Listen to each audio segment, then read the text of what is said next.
मैं आपको बिल्कुल बता रहा हूँ ये ईमानी मसला है और ये नमूस रिसालत का मसला बहुत हसास मसला है। जो तुम 2 नंबरियां करने आए हो वो करो, लेकिन इस तरफ नहीं आना। बिल्कुल जज पर भी लानत है, मुझे जज है ना लानत, वो लानती जज है। वो कुर्सी पे खड़ा हो जाता कि यार जिनके सबके पूरी कायनात बनी है आज मुझे फैसला करने का बात आई है, तो वो रोकर कहता हुजूर मेरी क्या औकात, तेरे दुश्मनान दुश्मनी है साड़ी।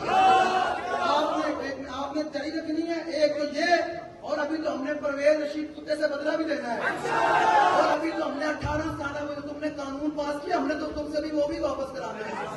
जैसे एक बार ही निकलना है, हर बंदे ने निकलना है।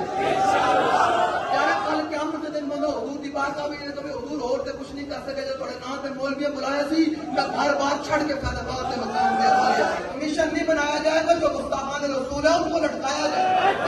आपको ये फैसला वापस लेना पड़ेगा। यहाँ पे जो टाउन बैठे हैं, जो मुख पर बैठे हैं, वीडियो बना रहे हैं, अपने अपने जाकर सुनाओ, ये फैसला कमीशन वाला वापस लेना पड़ेगा।